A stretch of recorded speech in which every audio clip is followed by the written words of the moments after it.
Bonsoir à toutes et tous. Donc, ce soir, nous sommes au port devant le bâtiment de la douane. Nous avons plusieurs choses à traiter ce soir. Le bâtiment de la douane, les aménagements que l'on peut faire sur le domaine communal. On parlera aussi un petit peu du port. Donc, on va retourner vers le port, Jean-Pierre, si tu veux bien. Hein, comme ça, on va se positionner là-bas. Je trouve que c'est beaucoup plus sympathique d'être sur en face de la mer, hein, puisque... Malgré l'absence de pas mal de bateaux. Ouais, malgré l'absence de bateaux, tu as raison. Ouais. Non. Donc pourquoi on est venu ici ce soir, comme je vous disais, plusieurs points. Hein. Jean-Pierre, d'abord le bâtiment de la douane. Hein. C'est vrai que beaucoup d'interrogations sur ce bâtiment. Oui, c'est un bâtiment. En fait, le thème qu'on veut développer ce soir, c'est le principe de concertation. C'est-à-dire interroger les riverains, interroger les personnes concernées avant de prendre des décisions. Alors la douane, en fait, c'est pour mémoire un bâtiment qui fait à peu près une 39 mètres carrés pour être précis, qui a été vendu pour la modique somme de 28 000 euros. Et à l'emplacement où il se trouve, on aurait pu imaginer que ça pouvait rester un bâtiment propriété de la commune, afin de justement pouvoir avoir un aménagement réfléchi sur l'ensemble du secteur, qui est l'entrée de Pérouse, la première arrivée sur la mer quand on arrive sur Pérouse. Alors c'est vrai que l'aménagement, donc là on a vu, je vais vous montrer, il y a eu un aménagement qui s'est fait dans la journée. Hein. Alors encore une fois, et c'est ça qu'on dénonce un petit peu aujourd'hui, un aménagement sans concertation. Les commerçants qui sont en deuxième rideau n'ont pas du tout été mis au courant. Ils arrivent ce matin, il y a un sens interdit, donc perdent des places de parking. Quel que soit l'aménagement, Jean-Pierre, je vais te redonner la parole, quel que soit l'aménagement, pour moi, on doit concerter les riverains, on doit concerter les professionnels, les utilisateurs, on fait des réunions de travail, on n'avance pas comme ça des choses à l'emporte-pièce. Je pense qu'il y a un sentiment d'injustice pour certains, et puis on a l'impression aussi qu'on a privilégié d'autres. Et ce n'est pas notre façon de travailler, ça ne sera pas notre méthode. La méthode, ça consistera à réunir tous les parties concernées, tous les riverains, les commerçants qui ont un intérêt, étudier leurs problèmes de stationnement, de dépose minute, de sens unique, de sens interdit, mais pas de faire des installations qui sont soi-disant provisoires, qui auront peut-être d'ailleurs du mal à être reconverties dans l'avenir. Alors concernant ici par exemple, si je retourne à l'entrée de ce parking, il y a un sens interdit qui a été mis, on aurait peut-être pu mettre une voie sans issue, de façon, si on veut conserver, je comprends que les restaurants aient envie d'avoir un petit peu plus de place de terrasse, c'est tout à fait normal avec la période actuelle, mais tous ont besoin de travailler, donc plutôt qu'un sens interdit, pourquoi pas mettre voie sans issue, que les clients des deux commerces ou il y a plusieurs commerces tout au long du port, puissent quand même rentrer de ce côté-là, se garer et repartir facilement. Voilà, donc là un sens interdit, ça veut dire que ça interdit les clients, je pense, sans les nommer, le bar tabac et le Suroît, il y en a deux comme ça, qui pourraient rentrer, ressortir facilement. Donc là, ils sont obligés de faire le tour par le grand parking. C'est vrai qu'il y a un grand parking, mais quand on a 3/4 d'heure ou 1 heure pour déjeuner le midi, on a envie de se garer le plus près possible. Oui, donc... puis c'est simplement un traitement inéquitable, si je puis dire, entre les uns et les autres, qui est décidé une fois de plus sans concertation, à la hussarde, pour des dispositions qui finalement n'ont pas forcément un grand intérêt d'ailleurs.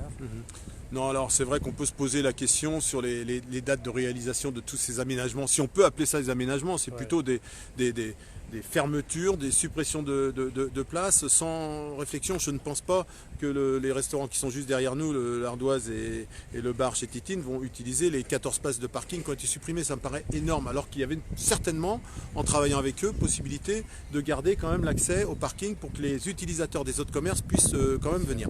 C'est vrai que nous avons aussi on avait l'intention de travailler sur cet espace. Je pense qu'il y a quelque chose à faire, mais ça se fait en concertation.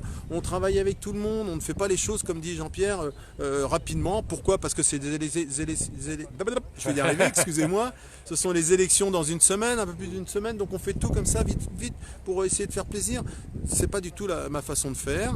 Mais même si j'en avais parlé avec le patron de l'Ardoise, oui, il y a un aménagement à prévoir ici. Bien entendu qu'il faut y réfléchir, mais pas au détriment des autres. Donc il y a une vraie réflexion à avoir. Et si nous sommes élus, dès le 29, on travaillera avec tout le monde sur les priorités et ça en fera partie.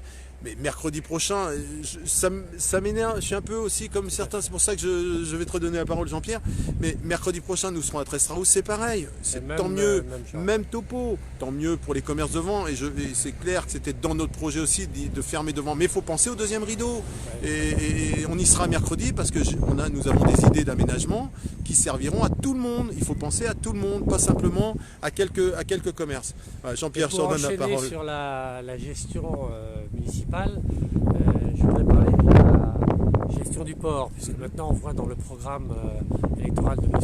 Hervé Léon qu'il s'agira d'une gestion assurée publique et qu'on a totalement oublié toute velléité à imaginer une délégation de service public, DSP, qui aurait pu être confiée à une structure privée qui aurait eu la gestion du port. À une certaine époque, M. Léon vantait les mérites de cette DSP. Et se moquait de nous. Et se moquait de nous quand on parlait d'une gestion de garder publique, la gestion. de garder la gestion publique. Voilà. Tout à fait. Je pense qu'il faut aussi le rappeler. Il faut le rappeler, tout à fait. Un élément important pour l'avenir du port de Perros-Guirec. Ouais, tout à fait.